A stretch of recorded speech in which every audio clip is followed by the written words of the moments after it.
día de hoy tenemos nuevos apóstoles, nuevos profetas, pastoras, teologías de la prosperidad, teologías feministas, teologías de la liberación, todo este engaño de los pactos, visiones, supuestas revelaciones. Todas estas etiquetas, hermanos, no son más que doctrinas diferentes en relación a lo que la palabra del Señor menciona.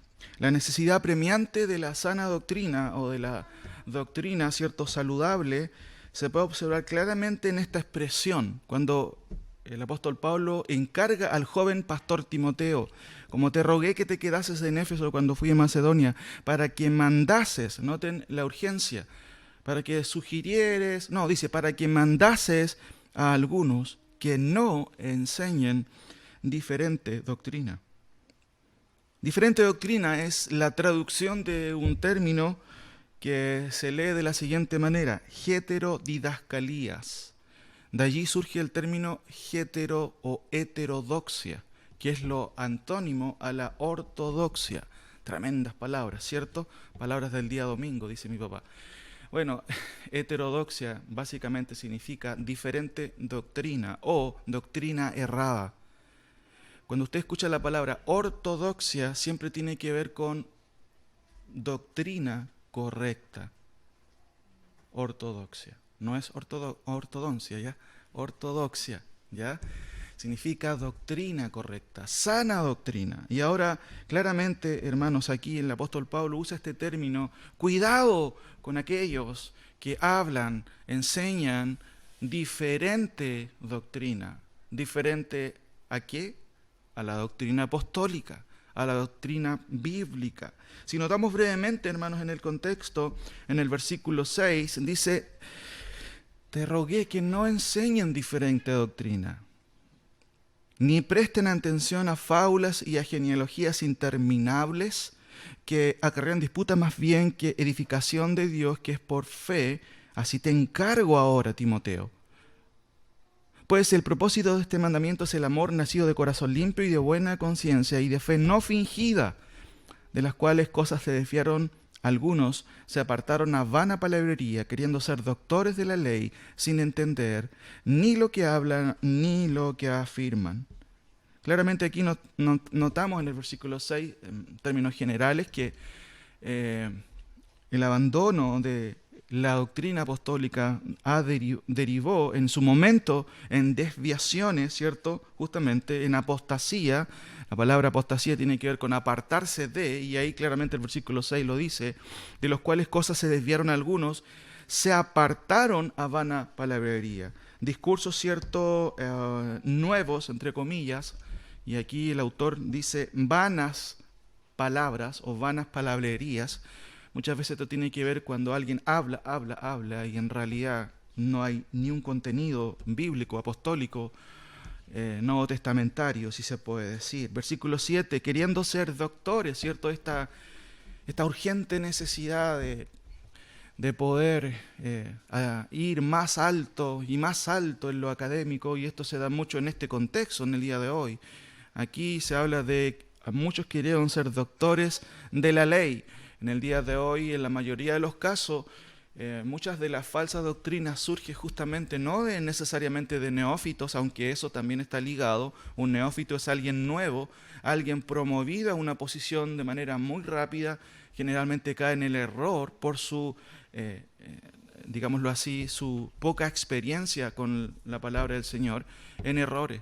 Pero en el día de hoy, hermanos, muchos académicos, ¿cierto?, que siguen grados teológicos, más allá, ¿cierto?, en sí no está malo eso, que uno pueda crecer e ir avanzando en lo teológico, pero en la mayoría de los casos, justamente quienes han propuesto o han descubierto la rueda en teología son justamente académicos. Y hay muchos en el día de hoy que se podrían mencionar en este sentido.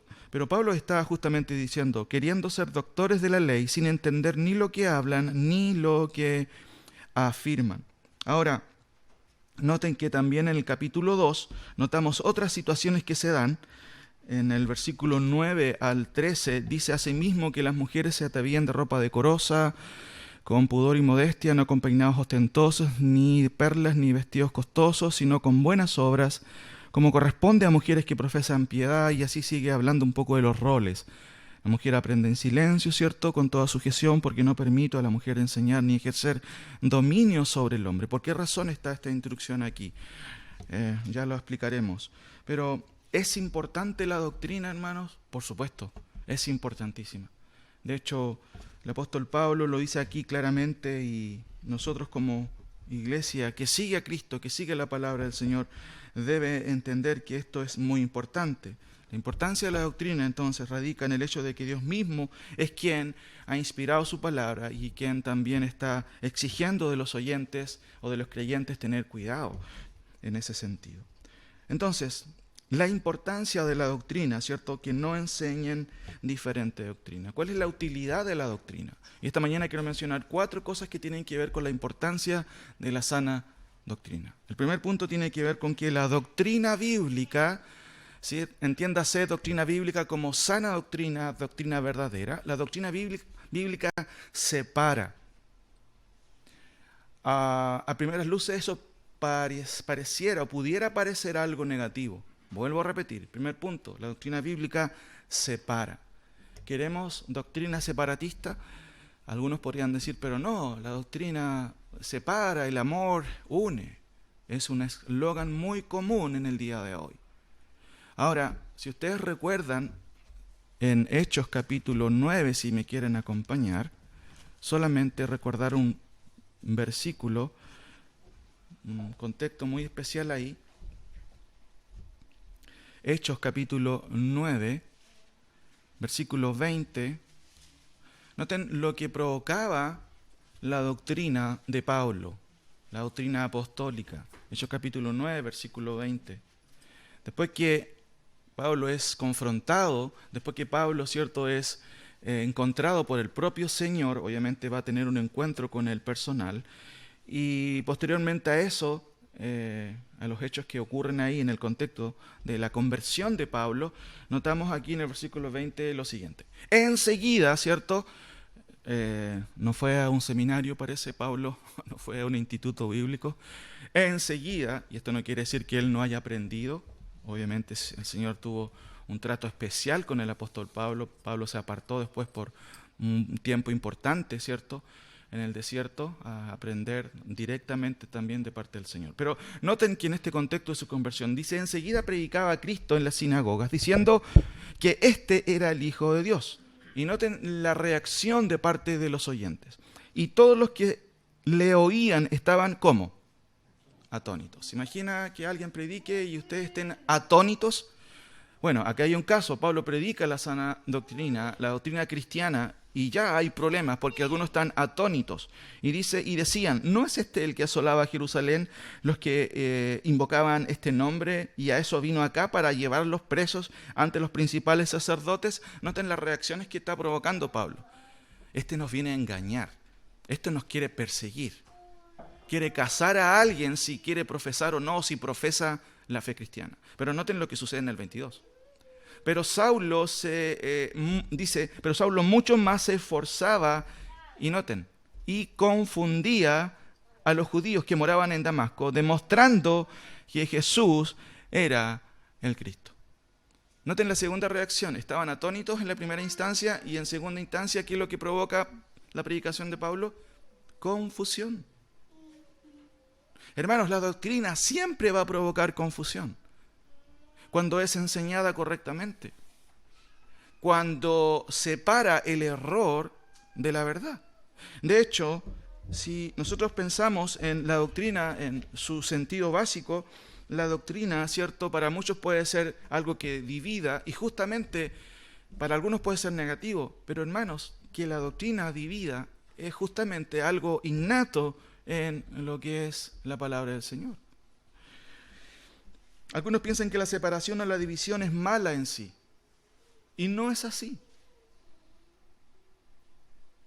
Sin duda, todo tipo de separación o divisiones, en algún sentido, también tienen una connotación negativa. Sin embargo, que la doctrina bíblica separe, hermanos, es algo necesario, es algo positivo. Les doy un ejemplo. La doctrina separa, por supuesto. 3 ejemplos. La doctrina separa la verdad de las fábulas. Noten, por favor, volvamos a 1 Timoteo, nuestra cita. ¿Usted quiere creer en una fábula o en una verdad?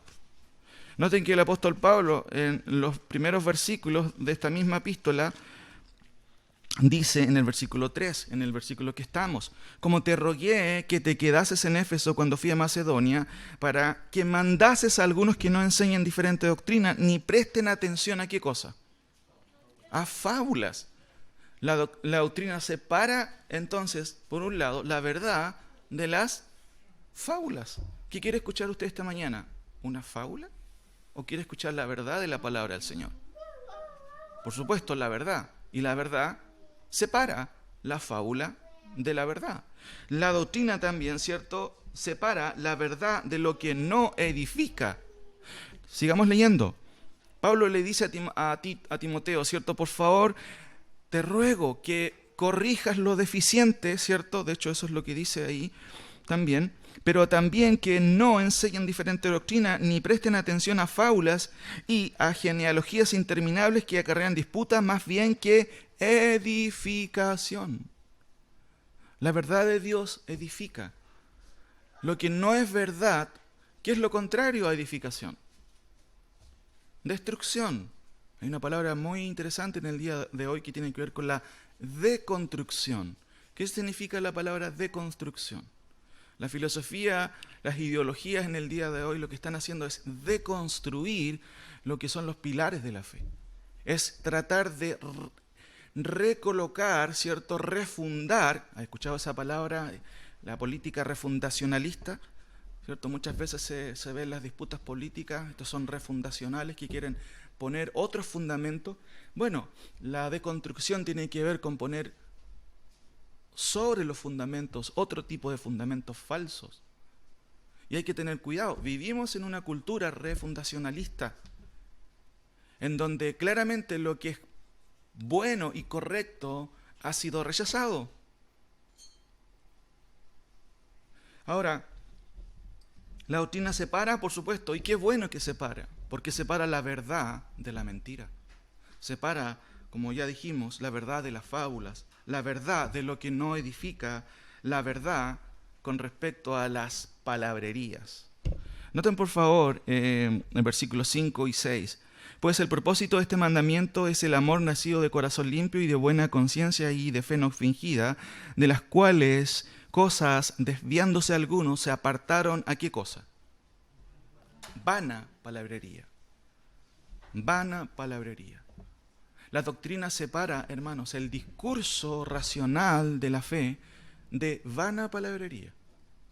¿Se acuerdan que Romanos capítulo 12 es muy interesante porque, de hecho, subraya la connotación de la verdad bíblica? Ustedes en esta mañana no están en trance, no veo a nadie en trance aquí, ¿cierto? Están con sus ojos pendientes en la Escritura, haciendo un ejercicio de reflexión. Y noten lo que dice Romanos capítulo 12. Así pues, ¿cierto? Ese así pues es una cláusula que tiene que ver con algo que Pablo va a concluir después de haber hablado otros temas bastante interesantes. Hermanos, así que, hermanos, os ruego por la misericordia de Dios que presentéis, noten, vuestros cuerpos en sacrificio vivo, santo, agradable a Dios, que es vuestro culto, miren, emocional, no, que es vuestro culto racional. Esto también de una u otra manera tiene un paralelo con el Antiguo Testamento, porque el culto en el Antiguo Testamento era basado en la entrega de animales en sacrificio. Entonces la persona entregaba un animal, ¿cierto? ¿Y quién moría a causa de los pecados del oferente? El animal. Pero Pablo tiene esta figura también, pero lo redirecciona y dice, ahora el sacrificio no son los animales, son ustedes mismos, cada uno de nosotros. Pablo no está hablando de sacrificio humano, aquí entiéndase, está hablando de la fe, está hablando de negarse a uno mismo. Noten, así que hermanos, os ruego por las misericordias de Dios que presentéis vuestros cuerpos. Esto incluye, ¿cierto?, la mente, el corazón, pero por alguna cosa, ¿cierto?, particular, Pablo habla de nuestros cuerpos. Dice, en sacrificio vivo, santo, agradable a Dios. Lo que hago, ¿cierto?, con mi vida, lo que hago con mi cuerpo. representa también un culto constante al Señor. Y dice que es vuestro culto racional. La palabra racional en el texto original es la palabra lógicos. Se parece a una palabra en español, ¿cierto? Lógicos. ¿A qué se parece? Lógico, a un culto lógico, pensado. El culto bíblico no es, hermanos, una catarsis de emocionalismos en descontrol. No. El culto bíblico tiene que ver con un culto racional, un culto pensado que apela a la reflexión. Y eso es llevado al corazón y el corazón es estimulado por la palabra del Señor. No es al revés. Yo no estoy aquí para estimular las emociones. Por eso que no sirvo para eso. No fui enseñado para estimular emociones. Por eso que la palabra del Señor, si volvemos a Timoteo, dice que claramente la palabra del Señor separa. Ese es nuestro primer punto. Y qué bueno que separe. Porque separa la mentira de la verdad. Separa la verdad bíblica de las fábulas. Separa, ¿cierto?, la verdad de lo que no edifica. La verdad siempre edifica. La explicación de la palabra edifica. Hace algunos años, bastantes años atrás, cuando mi papá era pastor en Santiago, llegó un hermano de una iglesia, ¿cierto?, muy diferente. Y este hermano ya tenía su edad y una de las reacciones de este hermano es cuando el pastor empieza a explicar un texto, es llorar adelante. Y no se sabía por qué él estaba llorando. Después, obviamente, al conversar con el hermano nunca había escuchado una explicación de la palabra del Señor. Y él estaba llorando porque por primera vez el pastor estaba explicando la palabra del Señor. Hermanos, yo no sé si usted sopesa esta situación de que usted asista a la iglesia y en el púlpito se explique el texto. No simplemente se pare a alguien a hablar y hablar vanas palabrerías. No sé si usted ha llegado a la conclusión, ok, a esto se refiere este pasaje, qué increíble.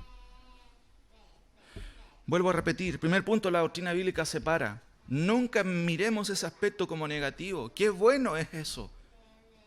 El mundo puede usar este concepto de manera diferente, negativa, ¿cierto? Usted ya sabe, en el día de hoy, es increíble con lo que está pasando. Ya la gente divide en términos generales a las personas, ¿cierto? Históricamente los de derecha, ¿y quiénes están al lado? Los de la izquierda. En el día de hoy los vacunados y los no vacunados, ¿cierto? Esta tendencia a separar las cosas. Leí en algunas noticias, me comentaban que en algunos países ya estaban tratando de dividir a la población entre los vacunados en un sector y los no vacunados en otro sector. Como iglesia nosotros, hermanos, y como iglesia y bíblicamente desde la Escritura no tenemos ningún derecho a obligar a una persona a hacer una u otra cosa. No somos dueños de las conciencias de ustedes. Como pastor yo no tengo la prerrogativa de decirle a usted haga esto o haga esto otro. Usted está en pleno derecho de su libertad de tomar una decisión y ojalá siempre esa decisión sea una decisión informada, por supuesto. Pero en el día de hoy se tiende a hacer esto de coartar las libertades. Y eso es un pensamiento que básicamente se encuentra en el marxismo, no así en el cristianismo. La libertad individual se anula en el marxismo para que la libertad colectiva sea lo primordial. Así empezó el comunismo en Rusia, con Lenin, con Marx, quitando las libertades. Y si ustedes se dan cuenta, cada vez nos estamos encontrando con una coacción en contra de las libertades personales. Lo que la Reforma trató de rescatarse muchas veces en el propio pueblo evangélico se trata de instaurar. Pero la Biblia en ningún caso, hermanos, ¿cierto?, va más allá. Por eso que tenemos que tener cuidado con la doctrina, entender qué es la doctrina. Llega un punto en que Pablo, ¿cierto?, Pedro más bien, tiene que decir por qué es necesario obedecer ¿a quién primero? A Dios antes que a los hombres. Va a llegar un momento, y casi estamos ya siempre con eso al frente, obedecemos, ¿cierto?, a las leyes humanas, y eso es una orden de la palabra del Señor. Romanos 13 dice que debemos orar y someternos a las autoridades. Pero hay un equilibrio en este caso, de obediencia.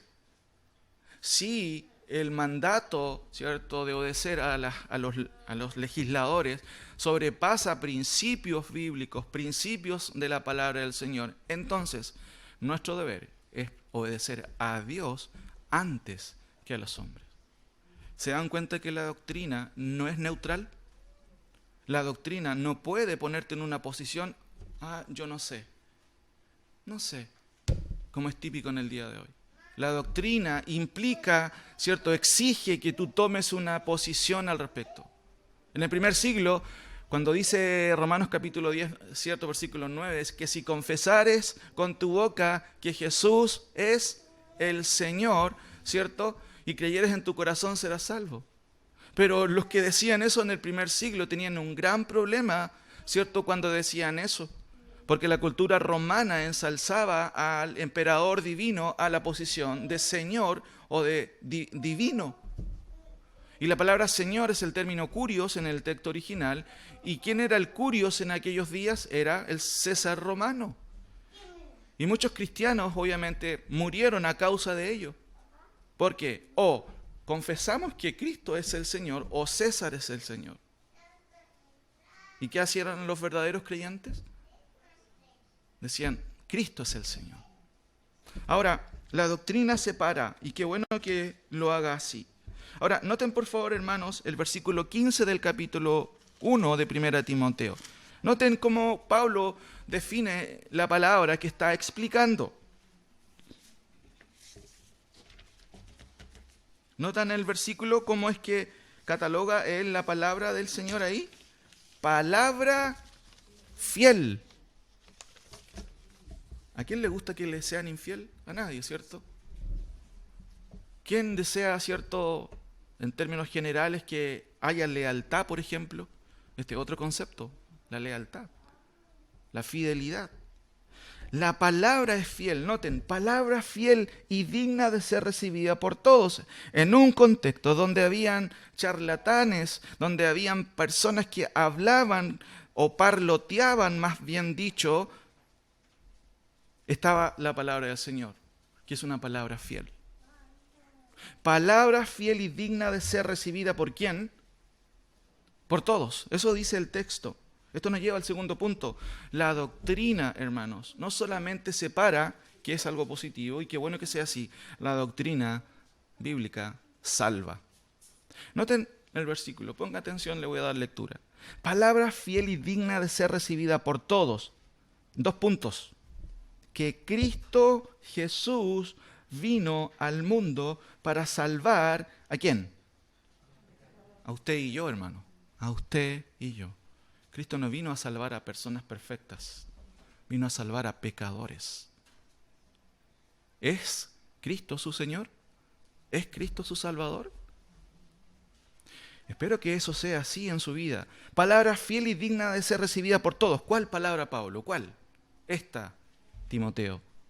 Que Cristo Jesús vino al mundo para salvar a los pecadores, de los cuales yo soy el primero, dice Pablo. Noten la humildad de Pablo. De los cuales yo soy el primero. La doctrina salva, sin duda. La doctrina no solo separa el error de la verdad, también salva porque revela la verdad íntegra, la verdad pura de Dios. Palabra fiel, dice el texto, y digna. Noten que la palabra digna significa que es honorable, que es provechosa, que es necesaria. ¿Para qué? Para que sea recibida por todos. Entendemos este concepto en el Nuevo Testamento. Todo significa, por supuesto, todo sin excepción, ¿cierto? En el sentido de que no hay privilegiados, porque todos somos pecadores. No hay perfectos, solo hay uno solo que es perfecto, que es nuestro Señor Jesucristo. La doctrina separa entonces. Segundo, la doctrina salva. Ahora, noten, vino a salvar a los pecadores, nos dice el versículo 15. Palabra fiel y digna de ser recibida por todos, que Cristo Jesús vino al mundo para salvar a los pecadores, de los cuales yo soy el primero. Versículo 16.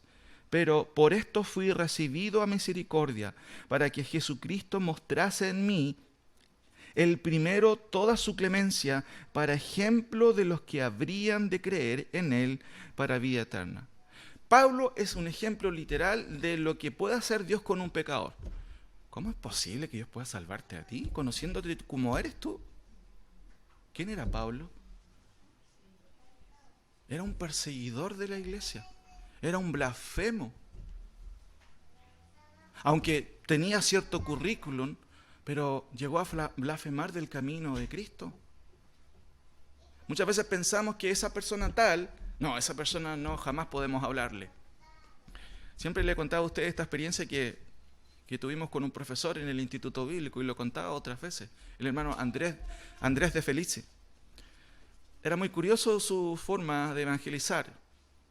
Más que curioso, yo diría, era bíblico en su forma de evangelizar.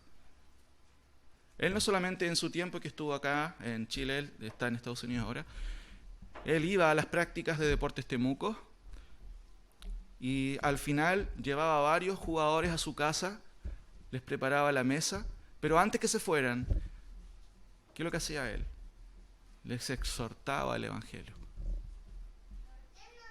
Pero ¿saben qué más hacía el hermano de Felice?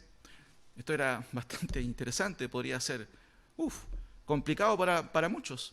Él llevaba a prostitutas a su casa y les predicaba el Evangelio. Hermanos, ¿una prostituta puede escuchar el Evangelio? Por supuesto. ¿Un homosexual? Por supuesto. Son pecadores. Antes de homosexual, antes de lesbianas o antes de prostitutas, son pecadores ante los ojos de Dios, como usted y yo éramos. La doctrina, hermanos, salva. Por eso es que es importante entender y por qué Pablo escribe a los Gálatas lo siguiente. Si quieren acompañarme en Gálatas capítulo 1. ¿Por qué razón, si hay algo por lo cual Pablo se enoja, es por la doctrina del Evangelio? Gálatas capítulo 1, Pablo, ¿cierto?, dice lo siguiente. Estoy maravillado. Pero aquí no es que esté maravillado de alegría, es todo lo contrario, estoy estupefacto. Estoy descolocado con lo que está pasando con ustedes. Noten, estoy maravillado de que tan pronto os hayáis alejado del que os llamó por la gracia de Cristo para seguir un evangelio, ¿qué dice su Biblia? Diferente. ¿Qué le está diciendo Pablo a Timoteo en 1 Timoteo? Como te rogué que te quedases en Éfeso cuando fui a Macedonia para que mandases a algunos que no enseñen diferente doctrina. ¿Cómo alguien puede decir, no, si la doctrina no es tan importante, el amor es importante? Hermanos, la doctrina es esencial. Y noten, Pablo dice, estoy maravillado, estoy estupefacto. Estoy descolocado porque ustedes se han alejado tan pronto del que los llamó por la gracia de Cristo para seguir un evangelio, noten, diferente. Y sigue explicando, no que haya otro, porque no existe otro evangelio, sino que hay algunos que os perturban y quieren pervertir el evangelio de Cristo. Noten la sentencia en el versículo 8. Mas, si aún nosotros, un seminarista, ¿cierto?, un pastor cualquiera, un profesor, un misionero, cualquier persona, porque ese nosotros, ¿cierto?, incluye a muchas personas, más si aún nosotros o un ángel del cielo. ¿Ha visto usted un ángel alguna vez en su casa? Menos mal, qué bueno. Así empezó una de las sectas que hasta el día de hoy nos acompañan, que surgen en el siglo XIX. El ángel Moroni, ¿cierto?, habló a José Smith y surge lo que se conoce como el mormonismo. Pablo dice aquí, más si aún nosotros o un ángel del cielo os anunciara otro evangelio diferente del que os hemos anunciado, ¿qué dice su Biblia? Sea anatema. ¿Usted sabe lo que significa la palabra anatema? Maldito. Pero la explicación más teológica, porque maldito es como el antónimo de bendito. ¿Quién nos bendice? Es Dios. Maldito es una traducción o una interpretación más católica en cierto sentido, aunque no está excluido del concepto. Pero anatema básicamente significa, anatema, entregar, ¿cierto?, a Dios para un castigo o el castigo más severo que pueda haber. Recuerden que en el Antiguo Testamento alguien se había quedado con el anatema, ¿se acuerdan? Con el tesoro, ¿cierto?, cuando fueron a conquistar, y uno de ellos quedó con varias cosas. Eso era el anatema, era algo prohibido, porque el anatema era para Dios, se entregaba para Dios. Y dice Pablo, como hemos dicho antes, también lo repito, si alguno os predica diferente evangelio del que habéis recibido, sea anatema. ¿Saben qué? Lo repite 2 veces. Primer punto, la doctrina separa. ¿Qué separa la doctrina? Ustedes ya saben y pueden resumirlo en un concepto: la mentira de la verdad. Pero también la doctrina salva. Versículo 15, palabra fiel es esta. No la palabra que yo invento o que el predicador inventa, sino la palabra que ustedes están leyendo en esta hora, en esta mañana. Tercer punto, la doctrina regula. Noten por favor en el capítulo 2, versículo 9 al 15. La doctrina regula. Regula, ¿cierto?, prácticas, regula roles, regula qué es lo correcto, qué es lo que no es correcto. Noten que Pablo dice a sí mismo, y ese a sí mismo me remite a lo que dice anteriormente. Y noten del versículo 1 del capítulo 2. Hay una serie de mandamientos que Pablo, ¿cierto?, le dice a Timoteo: Timoteo, por favor, enséñalo a la iglesia de Lautaro. Eso es lo que dice, ¿cierto? Pero está, por supuesto, explícito. Noten, exhorto ante todo a que se hagan rogativas, oraciones, peticiones y acciones de gracia por todos los hombres, por los reyes y por todos los que están en eminencia, para que vivamos, ¿qué dice ahí? Quieta y reposadamente en toda piedad y honestidad. ¿Qué hace usted en una marcha, hermanos, alegando por derechos civiles, derechos puntuales? ¿Qué hace usted en una marcha así? Con un pañuelo, levantando el puño a lo alto. Leo de nuevo. Exhorto ante todo a que se hagan rogativas, oraciones, peticiones y acciones de gracia por todos los hombres, por los reyes y por todos los que están en eminencia, para que vivamos, noten, quieta y reposadamente en toda piedad y honestidad. Hermanos, miren qué valores se esperan de los creyentes. Honestidad y piedad. ¿Es usted honesto? ¿Es usted una persona confiable? Sigo leyendo. Porque esto es bueno y agradable delante de Dios nuestro Salvador, el cual quiere que todos los hombres sean salvos y vengan al conocimiento de la verdad. Porque hay un solo Dios y un solo mediador entre Dios y los hombres, Jesucristo, hombre. ¿Cuántos mediadores hay entre Dios y el hombre? Uno solo. ¿Quién es? ¿San Expedito? No, es Cristo el Señor. Es el único mediador. No existe otro. El cual se dio a sí mismo en rescate por todos, de lo cual se dio testimonio a su debido tiempo. Para esto yo fui constituido predicador y apóstol. Digo verdad en Cristo, no miento, y maestro de los gentiles en fe y verdad. Quiero pues, noten, que los hombres oren en todo lugar, levantando no cualquier mano. ¿Cómo dice su Biblia, por favor? Mano santa. Sin ira ni contienda. En muchos cultos las personas levantan sus manos, ¿cierto? Y en sí eso no es un acto, hermanos, negativo. Pero noten el énfasis de la Escritura. Si vas a levantar las manos, ¿estás seguro que tus manos son santas? Ahora, la doctrina regula las oraciones por los que están en eminencia. Nuestro papel, por supuesto, tenemos una posición, una convicción que debe derivar de las Escrituras, ¿cierto? No de manuales políticos, no de tendencias políticas, sino desde las Escrituras. Entonces, ¿qué regula la doctrina? Primero, recuerden, la doctrina separa. ¿Qué separa? El error de la verdad. Podemos añadir muchas cosas. Separa al falso maestro del verdadero maestro. Podemos añadir, ¿cierto?, que separa el engaño ¿cierto?, de la veracidad. La doctrina salva también. Tercero, la doctrina regula. ¿Qué regula? Lo que tú debes hacer como ciudadano. Orar por los que están en eminencia. Cada hombre algún día va a responder ante Dios. Por eso que es importante que nosotros en nuestro papel estemos orando también. Regula las oraciones. Pablo también dice que fue escogido para ser apóstol, como dice claramente en el contexto. Noten por favor ahí. Para esto yo fui constituido predicador y apóstol. Y una buena pregunta, ¿quién constituyó a Pablo predicador y apóstol? Es el Señor Jesucristo. ¿Quién constituye, en cierto, a los que son siervos del Señor? ¿Quién los constituye? ¿Es acaso un seminario bíblico? ¿Es acaso un equipo temporario de liderazgo? Hermanos, el Señor es el que constituye a sus siervos. Ahora, si leemos, por favor, los versículos 9 al 15, por favor ahí. Versículos 9 al 15. Voy a leer ahí para que podamos entender lo que está diciendo.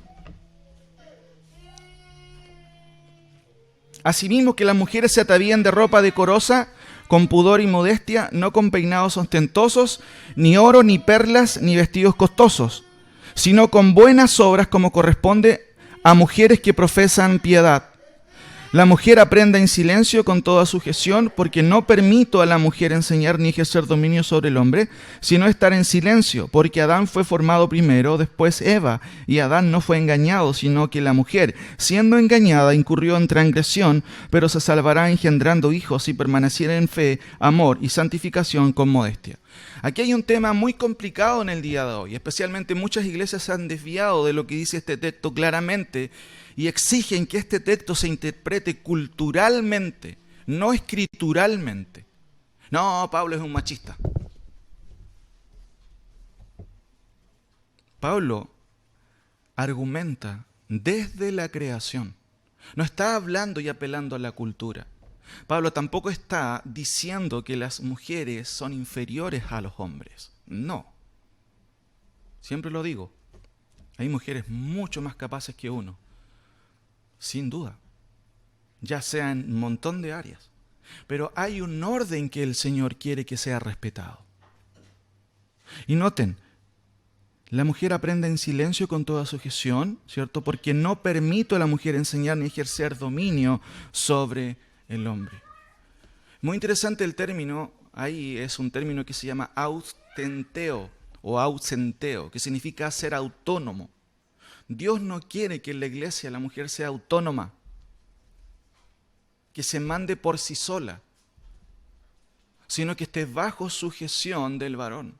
Porque Dios estableció una estructura, no una estructura patriarcal, hermano. Eso no existe en la Escritura. Existe un orden. ¿Por qué? Porque hombre y mujer son complementarios. Muchas veces las personas, y en el día de hoy en la discusión ideológica, ¿cierto? ¿Qué tiene que ver, dicen las personas no creyentes, el hecho de que dos homosexuales quieran ser padres? Y usted muchas veces lo ha escuchado. Y sabemos, desde todos los puntos de vista, que el ideal para un niño, no para los hombres homosexuales, es tener, ¿qué cosa? Un padre y una madre. Hasta el día de hoy, ¿cierto? Yo necesito abrazar a mi mamá a veces, no sé por qué, pero es algo inexplicable. Y eso nos pasa a todos. Es diferente que al Padre. Dios nos hizo tan diferentes, pero tan complementarios. El hombre no se las sabe todas. Necesita una ayuda idónea. Y eso es lo que Dios quiso, hermanos, cuando forma a Eva de la propia costilla del varón. Pero en cuanto a roles, no en cuanto a valores, nosotros, ¿cierto? Y Pablo lo dice, de hecho, en Gálatas, si me pueden acompañar también, por favor, en Gálatas, Pablo tiene que clarificar también todo este enredo que había en ese contexto.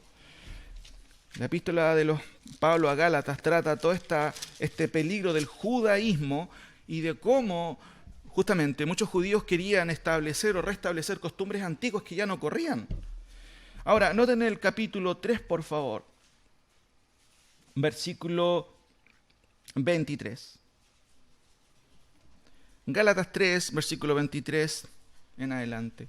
Pero antes que viniese la fe, estábamos confinados bajo la ley, encerrados para aquella fe que iba a ser revelada, de manera que la ley ha sido nuestro ayo. Ayo es un palo que usaban los antiguos, ¿cierto? Y aún los ancianos para afirmarse, ¿cierto? Pero aquí la palabra ayo, muy interesante, tiene que ver con el término paidagogos, de donde viene la palabra pedagogo. La ley era algo instructivo, que nos decía, esto es correcto, esto no es correcto, esto es lo que pide Dios, esto es lo que, ¿cierto?, aprueba o desaprueba a Dios. Sigue diciendo el texto, de manera que la ley ha sido nuestro profesor, podemos traducirlo así, para llevarnos a Cristo, a fin de que fuésemos justificados por la fe. Pero venida la fe, ya no estamos bajo este profesor, pues todos sois hijos de Dios por la fe en Cristo Jesús, porque todos los que habéis sido bautizados en Cristo, de Cristo estáis revestidos. Y noten el versículo 28. Ya no hay judío ni griego, no hay esclavo ni libre, no hay varón ni mujer, porque todos vosotros sois uno en Cristo. ¿Qué está haciendo Pablo? ¿Está desarmando la estructura de los roles? Noten que el contexto no está hablando de estructuras o de roles. ¿De qué está hablando? Del valor de la salvación o de la salvación. Por eso que dice, ya no hay judío ni griego. ¿Se eliminaron las diferencias en el primer siglo? Y todos eran, no sé, ¿cómo podríamos llamar a un ciudadano que es ni griego ni judío? ¿Neutral? ¿Ciudadano neutral? ¿Se desaparecieron esas diferencias? Por supuesto que no. Y noten, no hay esclavo ni libre. ¿Se acabó la esclavitud en el contexto de Pablo? Por supuesto que no. Siguieron habiendo esclavos. Después dice, no hay varón ni mujer. ¿Se separaron las diferencias? ¿Se eliminaron las diferencias de varón y mujer? No. Y después dice, porque todos vosotros sois uno en Cristo Jesús. ¿Qué es lo que está diciendo Pablo? Que ahora, venido la cruz, venido el Evangelio, no hay razón, ¿cierto?, para menoscabar a un esclavo. No hay razón para mirar en menos a la mujer, porque en el primer siglo la mujer, hermanos, era considerada casi nada, literalmente nada. Con Cristo la mujer empieza a tener un valor que no tenía en su contexto y en su sociedad. Volvamos a 1 Timoteo. Como dijimos, la importancia de la doctrina. La doctrina, en primer lugar, ¿qué hace?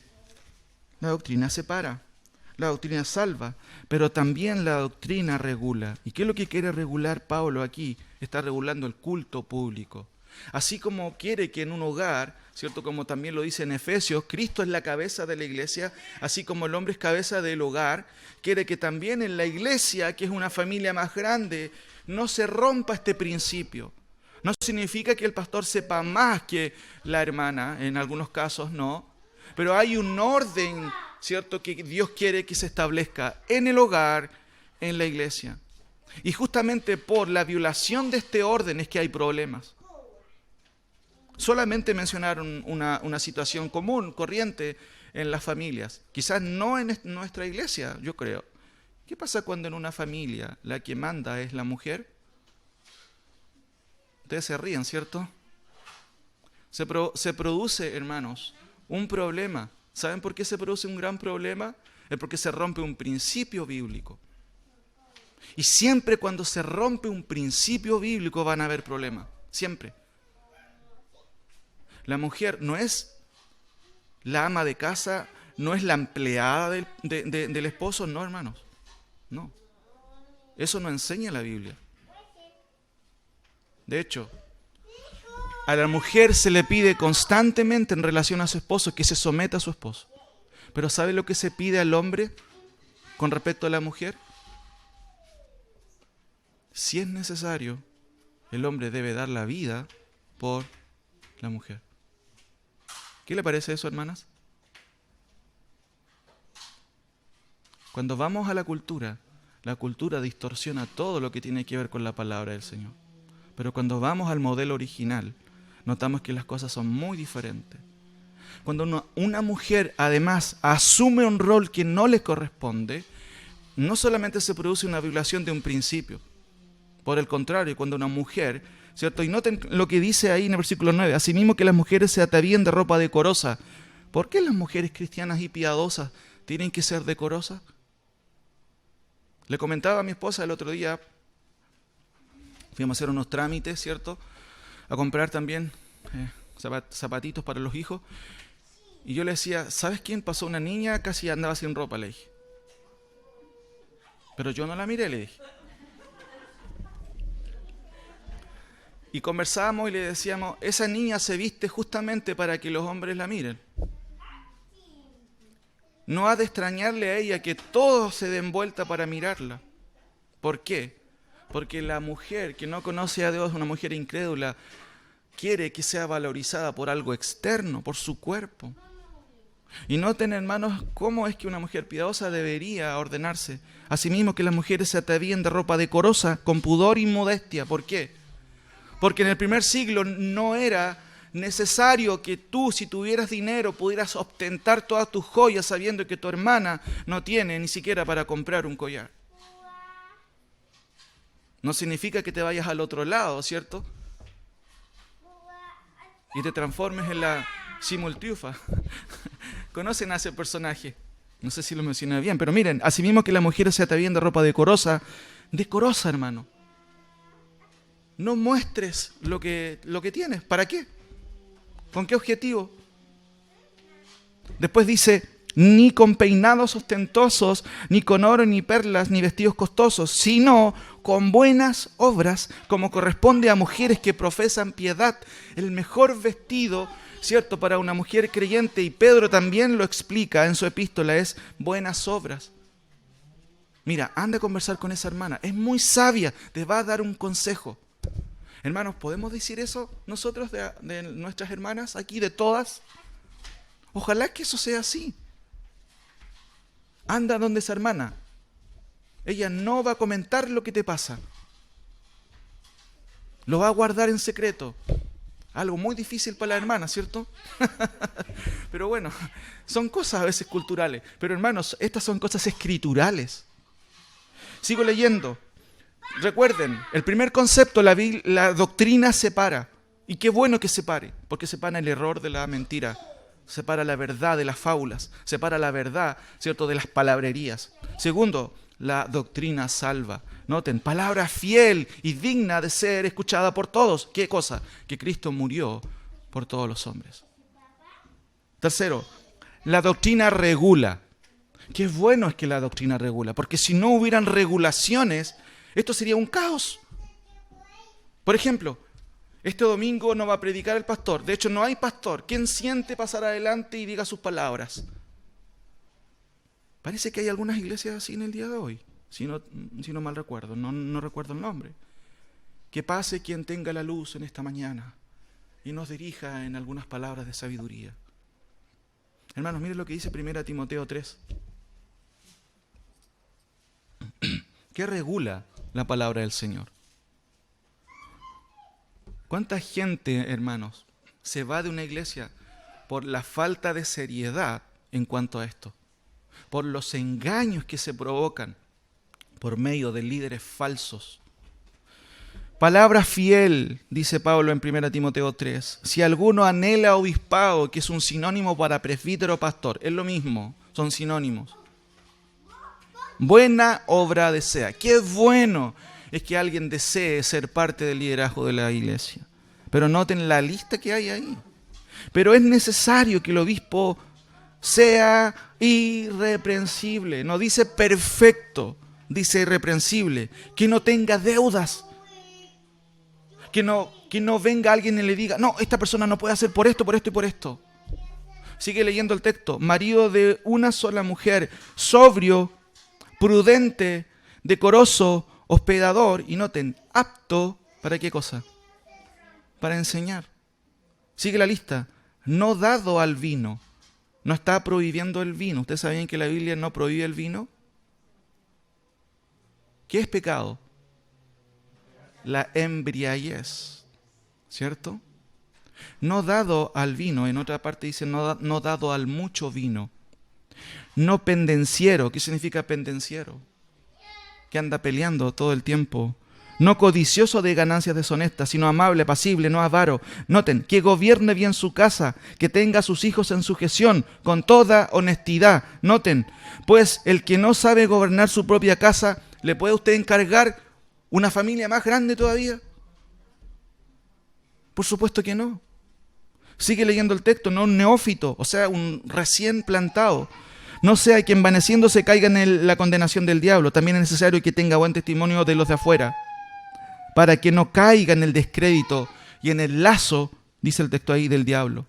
Una persona nueva que se encumbrada a un puesto nuevo.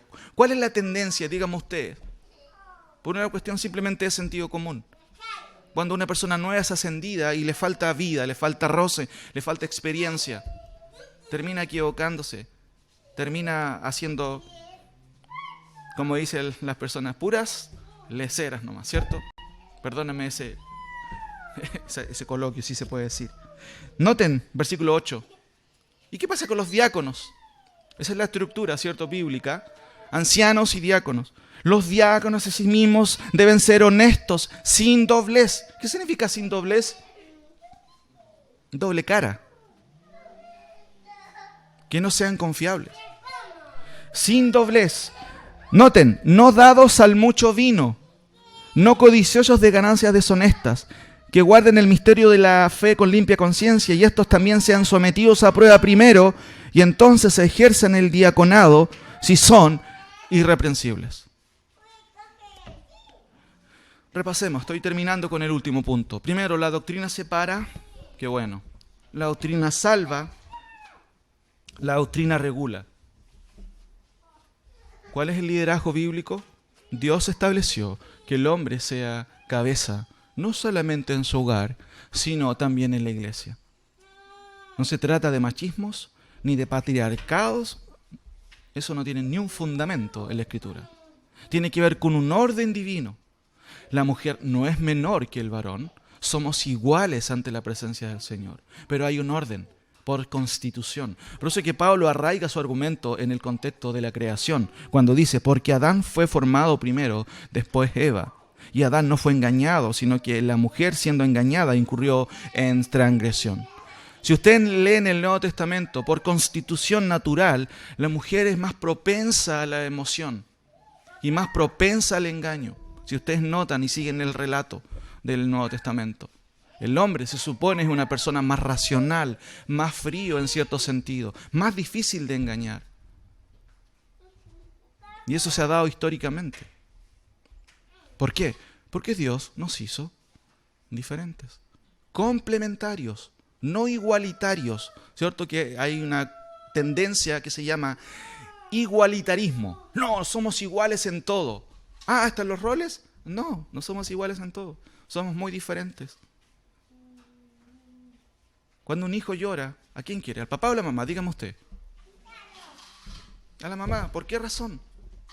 Hay algo especial ahí. Ahora, finalmente, hermanos, el último punto, la doctrina ordena. Es muy parecido a lo anterior. La doctrina, ¿cierto?, separa, la doctrina salva, la doctrina regula, pero también la doctrina ordena. Recuerden que el hecho de que la doctrina regule tiene relación justamente aquí a lo que dice Pablo en 1 Timoteo capítulo 2, versículo 9 al 15. Esto tiene que ver con la estructura, cómo Dios desea que la iglesia, ¿cierto?, cómo el hombre y la mujer deben conducirse en la casa del Señor. Pero el último punto es que la doctrina ordena. Noten, ya lo leí, ¿cierto?, en versículo 8, hablando de los siervos. Recuerde que la palabra diácono tiene que ver con este rol de servir a las mesas, pero también tiene que ver con el hecho de servir en cualquier otra área en la iglesia. Surge también de la discusión, o en este caso del contexto de Hechos 6. Versículos 1 al 7, ¿qué es lo que está ordenando el apóstol Pablo? ¿Cómo es que debe hacer la elección de anciano? ¿Es por una cuestión política? Hermanos, es increíble que en nuestros propios contextos, en años anteriores o antiguos, las elecciones se basaban en una cuestión política, por voto. Es casi como una competición política, cuando los requisitos han estado aquí en la palabra del Señor. Noten lo mismo con los diáconos. Aquí vemos ordenanzas concretas, y en este caso, ¿qué hace la doctrina? La doctrina ordena. Ordena cómo debe ser la elección de los presbíteros, de los ancianos, los obispos. ¿Cuáles son las cualidades que deben de tener los diáconos o las diaconisas también? La Biblia, añado esto, no hay ancianas en el sentido, digámoslo así, de la edad, por supuesto, sí menciona, pero en cuanto al rol, no hay presbíteras, la Biblia no habla de eso. ¿Cuántas mujeres habían en los 12 apóstoles? ¿Cuántas? Ninguna. Sin duda que hay ciertas mujeres en la historia bíblica que cumplieron funciones muy especiales, pero siempre son la excepción en cuanto al liderazgo. Siempre la tendencia es el hombre. Vuelvo a repetir, esto no es por una cuestión machista, no es por una cuestión patriarcal, no. Dios estableció este orden. Hacemos bien en obedecer la palabra del Señor. Ahora, finalmente la doctrina ordena. ¿Qué ordena? Ordena la forma en que el liderazgo debe ser, pero también ordena, hermanos, cómo es el ADN también de la iglesia. Noten, por favor, en el versículo 11. Retomamos en el 11, capítulo 3, 11, hasta llegar al versículo 15. Las mujeres asimismo sean honestas, noten, no calumniadoras. No calumniadoras. Por alguna razón Pablo tiene que hablar de esto. En otras epístolas habla de las deficiencias de los hombres del primer siglo. Una de ellas dice a los esposos, no sean ásperos con sus mujeres o con sus esposas. ¿Cuántas veces los hombres somos ásperos con nuestras mujeres? Cuando en el comienzo del pololeo ni existía eso, ¿cierto? Todo era amabilidad. Todo era precioso. Poco más le ponemos una alfombra a sus pies, ¿cierto? Pero con los años esto cambia y el hombre se va poniendo terco, orgulloso. ¿Qué más, hermana? Usted tiene una lista larga, ¿cierto? Y Pedro lo dice, no sean ásperos con ella. Y esos son mandamientos del Señor, hermano. Las mujeres asimismo sean honestas, no calumniadoras, sino sobrias, fieles en todo. Los diáconos sean maridos de una sola mujer y que gobiernen bien sus hijos y sus casas. Noten, hermanos, que el estándar para los diáconos no es bajo, es alto también. Uno podría decir, no, los ancianos nomás tienen un estándar alto. No, los diáconos tienen un estándar alto también. Sigue diciendo el texto, porque los que ejerzan bien el diaconado ganan para sí un grado honroso y mucha confianza en la fe que es en Cristo Jesús. Ay, qué fome, me tocó ser diácono. Yo quería ser anciano. ¿Qué dice la Biblia que ser un diácono o diaconisa? Es un grado de honra. ¿Ante quién? Ante el Señor. Hermanos, nos faltan diáconos. No tenemos diáconos. Noten lo que dice finalmente el versículo 14. Esto te escribo, Timoteo, aunque tengo la esperanza de ir pronto a verte, para que si tardos, por favor aquí coloquen todo su nombre, yo también voy a poner el mío, para que sepas, Joel, que si tardo, sepas cómo debes conducirte en la casa de Dios, que es la iglesia del Dios viviente, columna y baluarte de la verdad. La doctrina ordena cómo deben ser los diáconos, cómo deben ser los ancianos, pero también ordena cómo debe ser mi conducta y su conducta delante del Señor. Para que sepas cómo debes conducirte en la casa del Dios, ¿cierto?, viviente, columna y baluarte de la verdad. El hecho de que la iglesia sea columna y baluarte de la verdad no quiere decir que siempre la iglesia tiene la verdad. Dice columna y baluarte de la verdad. O sea, la iglesia es responsable de alzar el baluarte de Cristo, de alzar el baluarte de una conducta piadosa.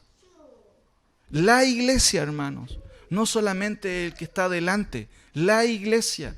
¿Y quién es la iglesia? Todos nosotros. Por eso, hermanos, haciendo un resumen, la importancia de la doctrina. Pablo dice a Timoteo, por eso te rogué, ¿cierto?, que te quedases en Éfeso cuando fui a Macedonia, para que mandases a algunos que no enseñan diferente doctrina. ¿Cuál es la importancia de la doctrina? La doctrina separa, la doctrina salva, el Evangelio. Recuerden que el Evangelio es una doctrina, el Evangelio regula y también la doctrina, ordena. Hermanos, ¿es importante la doctrina? Por supuesto, la doctrina es importantísima. Por ella nosotros estamos aquí. El Evangelio es una doctrina que nos salva. ¿Se acuerdan cuando Pablo dice, él no dice, cualquiera que predica una diferente concepción de la escatología sea anatema? ¿Qué dice? Cualquiera que predique un evangelio diferente sea anatema. Oremos al Señor.